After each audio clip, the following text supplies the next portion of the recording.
Hoje tem jogo do Mengão. Hoje tem jogo do Mengão às 20 horas. Flamengo e Fluminense se enfrentam no Maracanã pela 30ª rodada do Campeonato Brasileiro. Já falamos muito sobre esse jogo aqui de hoje de manhã pra cá. Mas ainda temos que falar, ainda temos que repercutir alguma coisa ou outra.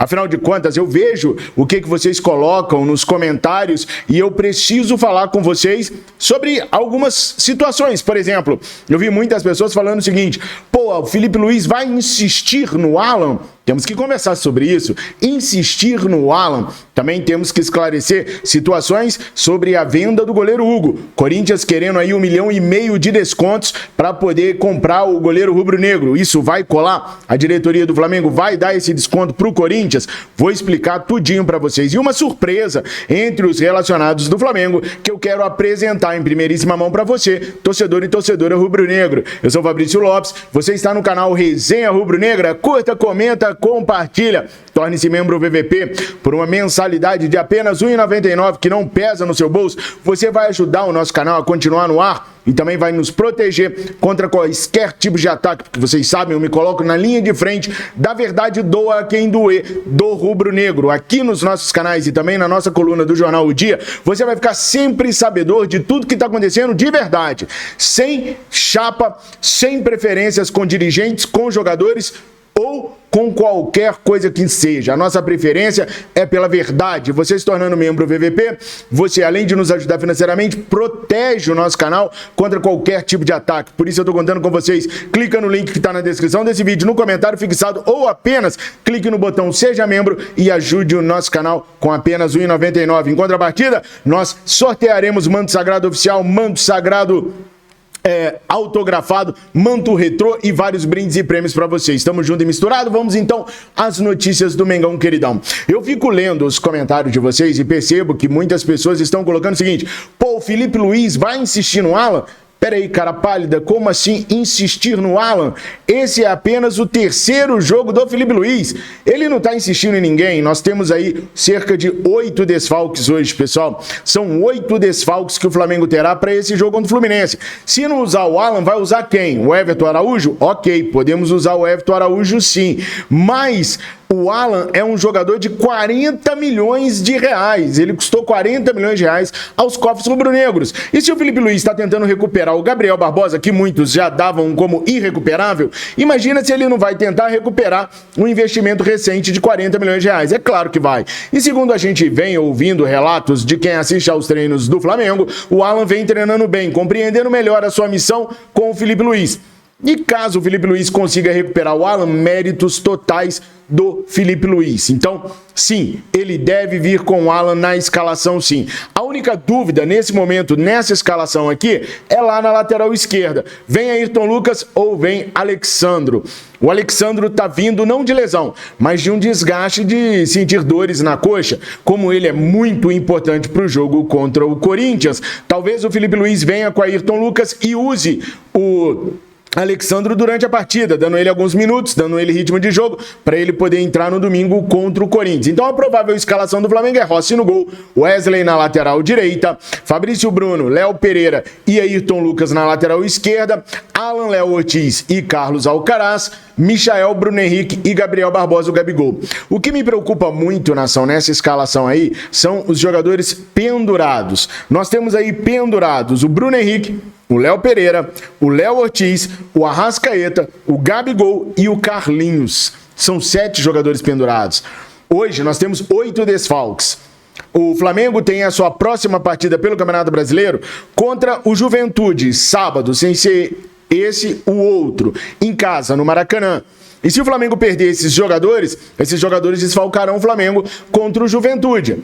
Basta lembrar, por exemplo, que o Léo Pereira e o Léo Ortiz estão pendurados. Se perder os dois, teríamos uma zaga formada por Fabrício Bruno e Davi Luiz, de repente. Se a gente perder o Bruno Henrique ali na ponta esquerda, teríamos que jogar o Michael para a ponta esquerda para jogar com o Plata na direita. Se a gente perder, por exemplo, um Arrascaeta, teríamos que colocar um Carlos Alcaraz para jogar junto com o Nico ou trazer o Gerson para fazer a função. Caraca, que timaço é esse, hein? Tá vendo? Eu tô falando aqui achando que eu iria ficar preocupado com os jogadores que poderiam nos desfalcar, mas tá vendo, pessoal? Que elenco maravilhoso! sai um, entra outro que tem totais condições de suprir a nossa carência. O problema é que esses caras não estão se encaixando em campo. Não se encaixaram em 23 e ainda não se encaixaram em 2024. Por isso, a minha expectativa é que o Felipe Luiz consiga fazer esses caras encaixarem, porque é um baita de um elenco. Bota o Michael na esquerda no lugar do Bruno Henrique. A tendência é que o Michael jogue muito mais do que o Bruno Henrique vem jogando. Aí o Gerson vem pro lugar do Arrascaeta. A tendência é que o Gerson jogue muito mais do que o Arrascaeta vem jogando. Aí põe o Plata lá na direita. Fez 2 jogos magníficos na data FIFA pelo Equador. A tendência é que ele arrebente do lado direito também. Tira o Gabriel ponto Carlinhos. Aí deu ruim. Aí deu ruim. Ali no ataque é que o bicho pega, né? Carlinhos no lugar do Gabi é complicado. Aliás, Carlinhos e Gabi são complicados para o lugar do Pedro. Espero que a próxima diretoria que assumiu o Flamengo no dia 1º de dezembro pense em trazer um centroavante de verdade. Porque hoje Gabi e Carlinhos deixam muito a desejar. É claro que daqui até o final do ano, o Gabriel pode dar uma virada na sua carreira, pode voltar a ser aquele reserva que a gente espera pro Pedro, mas por enquanto nada aconteceu. Há uma euforia muito grande, porque ele se movimenta melhor, porque ele tá mais magro, porque ele tá mais atento às suas funções de centroavante, mas efetivamente ainda nada aconteceu. Ele continua com os mesmos 4 gols que ele tinha no ano inteiro, como na época do técnico Tite também. Deu uma melhoradinha? Uma leve melhorada, mas, gente, é tão pequeno que é quase imperceptível. Mas vamos torcer, porque afinal de contas, enquanto ele vestir rubro-negro, a gente vai torcer para ele ser o melhor jogador possível. E aí, quem sabe, ele vai merecer a renovação contratual, que nesse momento, verdade seja dita, está sendo utilizada por questões eleitoreiras. Gabriel é muito, mas é muito querido dentro do clube do Flamengo por sócios, principalmente aqueles que não acompanham o Flamengo diariamente, como vocês acompanham. Esses curtem muito o Gabriel Barbosa, e falar que vai renovar com ele traz voto sim para a gestão atual. Aliás, fazer só um parênteses aqui com relação às eleições, porque vocês, assim, eu sou apaixonado pelos meus inscritos, só mesmo. Até aqueles que criticam de vez em quando, até para criticar, os caras tomam muito cuidado, vocês tomam muito cuidado na hora de me criticar, né? E eu sou apaixonado por vocês. Então eu vou falar um negócio assim, eu vou lendo as postagens, aí eu vou vendo assim uma postagem, tá, olha, tá claro que você tá torcendo pro BAP. É nítido que você torce pelo BAP.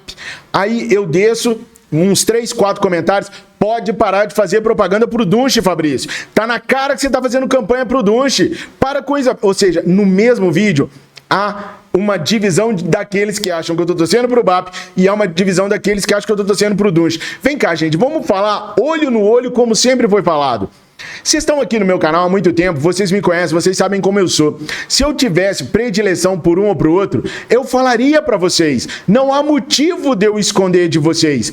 Ah, mas você só fala coisas ruins do Dunche. Não, não falo não. Outro dia eu elogiei o Dunche. Aliás, hoje mesmo, eu elogiei a Uniflá por não tratar a questão daquele vídeo como projeto, e sim como ideia. Foram honestos. E outro dia, eu peguei no pé do BAP, por causa daquela pesquisa, que quem fez a pesquisa é apoiador do BAP. Então, assim, gente, eu elogio e eu critico no peso que eu acho que merece determinada situação ou notícia dos candidatos. No dia que eu tiver preferência, eu vou falar com vocês, essa daqui é minha casa, patrão. Aqui eu tô livre para falar sobre o que eu bem entender. Então, na hora que eu tiver uma predileção, eu falarei com vocês. Hoje eu vejo assim que o Valim errou muito, porque as ideias do Valim são muito boas, a concepção do Valim é muito boa. Se o Valim não tivesse vindo tão tardiamente, se candidatado a presidente tão tardiamente, se tivesse montado uma equipe mais forte, o meu candidato era o Valim. Só que o Valim se colocou à disposição da candidatura muito tarde, não montou um time forte. O Valim não tem um time forte agora, mas ainda é o detentor das melhores ideias. Só que ele não vai conseguir executar porque ele não tem o melhor time. Então, assim, eu falo com sinceridade. Se fosse uma coisa lá no início e bem montada, pra mim, a impressão que eu tenho é que a candidatura do Valim é um negócio meio nas coxas. Tá, não tá bem montado. Se tivesse sido bem montado, eu falava, o meu candidato era o Valim. Gosto demais do Maurício Gomes de Matos também. Só acho que ele não tem força política dentro do Flamengo para poder se candidatar de verdade. Então, assim, eu não tenho predileção. O meu preferido era o Valim, mas do jeito que ele montou a campanha dele, não dá pra ir de Valim. Então eu ainda tô meio perdidão. Tô esperando pra ver qual vai ser o time do Valim. Tô esperando pra ver se o Maurício Gomes de Matos melhora, se o BAP passa a dar declarações um pouco mais otimistas, se o Dunche mostra de verdade alguma coisa que não seja eu sou o cara do Landim. O Dunche, pra mim, parece o Domenech do Pep Guardiola. Ah, não, o Domenech vai dar certo porque é do Pep Guardiola. Tem muita gente falando, olha, ficar com o Dunche é melhor porque ele vai continuar aquilo que o Landim fez. Ah, mas o Domenech a gente também achou que ia ser bom porque ia fazer aquilo que o Pepe fez. Só que não deu certo. Então eu, como torcedor rubro-negro, ainda tô meio perdidão nessa situação da eleição. O dia que eu não tiver mais, eu vou falar na moral. Então para com essa bobajada que eu torço pra um ou pra outro, porque na hora que eu torcer, eu vou falar. É a minha casa. Ninguém me impede de dar opinião aqui. Eu adoro que vocês concordem e discordem. Mas quando chegar o momento, eu vou falar. Até porque eu não tenho rabo preso com ninguém. Com ninguém. Então eu sou livre para dar minha opinião. Quando chegar a hora, se chegar, eu falarei, beleza?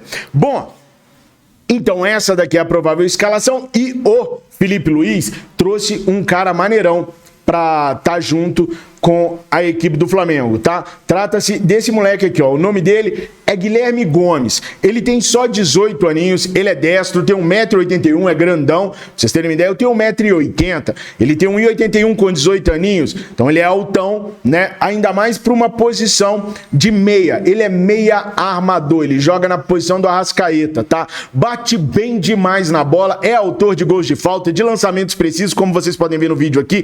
E o Felipe Luiz, que trabalhou com ele um pouquinho, né? Por exemplo, foi campeão do mundo com ele, jogando 65 minutos. Então, é um excelente jogador, muito promissor, e o Felipe leva para o jogo de hoje. Vai utilizar o moleque? Talvez sim, talvez não, talvez ele nem fique no banco de reservas. Acontece muitas vezes de você relacionar o moleque, ele faz o trabalho, faz toda a preparação, mas na hora do jogo, você não coloca o menino em campo, nem deixa no banco de reservas. Vamos ver como é que o Felipe Luiz vai tratar essa joia rubro-negra. Mas que o menino é bom de bola, ele é bom de bola. Tá pronto para os profissionais? É óbvio que com 18 anos, não, nem o Zico com 18 anos estava pronto para os profissionais. O Zico foi ficar pronto para os profissionais com 24 anos. Poderia ter ficado pronto mais cedo, mais tarde era da época o amadurecimento do atleta, tá? É bem diferente do que é hoje. Mas com 18 anos, um atleta promissor que bate tão bem na bola como esse moleque bate, tem que ser olhado sim, tem que ganhar oportunidade sim, e só dele já estar no busão, junto com os atletas, ele já vai aprender o dia a dia, já vai aprender a respirar aquilo tudo lá. Muito boa escolha do Felipe Luiz, na minha humilde opinião. Curta, comentem, compartilha, falem sobre o Guilherme Gomes, já conheciam, não conheciam? Falem também a respeito das escolhas do Felipe para o jogo de hoje e vamos seguir em frente, porque eu quero falar com vocês sobre o Hugo, tá? O Corinthians quer aí 1,5 milhões de reais em desconto para ter o goleiro Hugo lá nos finalmente. Tá entendendo não? Vou explicar para você direitinho. O Corinthians tem que pagar ao Flamengo 800 mil euros pelos 50% do Hugo. Isso todo mundo aí já deve estar sabendo, porque está acompanhando faz tempo. 800 mil euros hoje dá 4 milhões e 900, vamos arredondar, 5 milhões de reais, tá? Na cotação atual. O Corinthians colocou o Hugo, ou vai colocar, no final de tudo, o Hugo para jogar contra o Flamengo 3 vezes. E vai pagar 500 mil por cada apresentação do Hugo. Ou seja, no total, 3 jogos do Hugo contra o Flamengo são 1,5 milhões de reais. O que o Corinthians quer? Flamengo, vem cá, vamos fazer um bem bolado? Vamos pegar desses 5 milhões que eu te devo, vamos abater 1,5 milhão dessa multa que eu tô pagando para você e vamos combinar, negociar só 3,5 milhões, que seria a diferença das multas e do empréstimo. Gente, isso só vai acontecer se o Flamengo quiser que aconteça, porque não está previsto isso em contrato. Se isso tivesse previsto em contrato, não tinha churumela. Fez e acabou. Só que isso não está previsto em contrato. Se não está previsto em contrato, esse bem bolado só vai ser feito se o Flamengo aceitar a proposta do Corinthians que seja feita desse jeito. A questão do parcelamento do Corinthians com o Flamengo. O Flamengo já avisou o Corinthians que aceita qualquer parcelamento que tiver um banco sólido, grande, como Itaú, Santander, Banco do Brasil, Caixa Econômica Federal, como fiador. Se tiver garantias bancárias desses bancos tradicionais aqui do Brasil, o Flamengo fecha com o Corinthians na hora. A intenção do Flamengo não é ter o goleiro Hugo. Estamos entendidos? Hoje, qual é o posicionamento do Flamengo com relação ao abatimento de 1,5 milhão? Neca de Tibiriba. Segundo eu apurei internamente no Flamengo, o Flamengo não tem a intenção de dar esse desconto pro Corinthians. Mas vamos ver, até chegar a hora, como é que vai ser feito essa situação aí. Sobre a questão Mateuzinho e Brax. A Brax, ela não deve 1 centavo pro Flamengo. Ela é fiadora do Corinthians. O Flamengo errou quando o Flamengo não soube de antemão quando teria que a Brax teria que pagar o Corinthians uma nova parcela. Deixa eu contextualizar. O Corinthians está devendo uma parcela que venceu no mês de agosto para o Flamengo.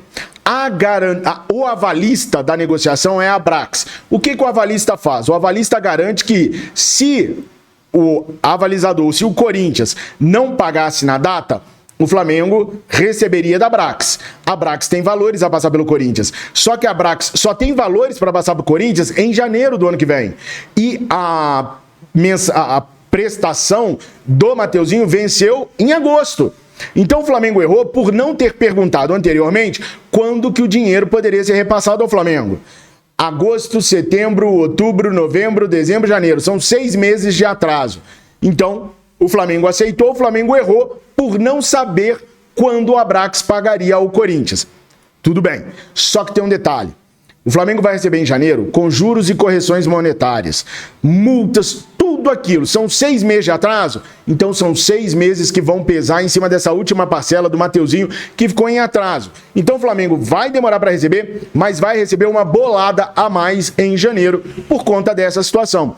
O Corinthians e os corintianos, clubistas como são, estão dizendo que isso daí vai ser pago, que é tranquilaço, que a Brax não vai deixar de pagar e que não tem estresse nessa questão com o Flamengo. Só que tem estresse, não pagou no dia. É claro que o Flamengo não é nenhum Fabrício da vida, que se a galera não pagar no dia certo, deixa de comer, de beber, de viver. Claro que o Flamengo não é assim. Mas ainda assim, o combinado não sai caro. Então, eu espero ter esclarecido para vocês a situação do Hugo e a situação do Mateuzinho e da Brax. Tamo junto e misturado? Tamo junto e misturado? Agora ficou melhor, né? Pois é, nação. Curta, comenta, compartilha, se inscreva, chama alguém para se inscrever no nosso canal. Isso é primordial para o nosso crescimento, para a nossa permanência aqui na plataforma. Torne-se membro do VVP se ainda não for. Fiquem com Deus, tamo junto. Daqui a pouco tem jogo do Flamengo, é 8 horas. Hoje tem jogo do Mengão. Aí pronto, o Flamengo perde, a culpa é minha. Tamo junto, vai perder não, é 3-0 Mengão. Ih, dei palpite, cantei a música. Caraca, ziquei. Vou embora antes que vocês me xinguem. Fiquem com Deus. Saudações rubro-negras.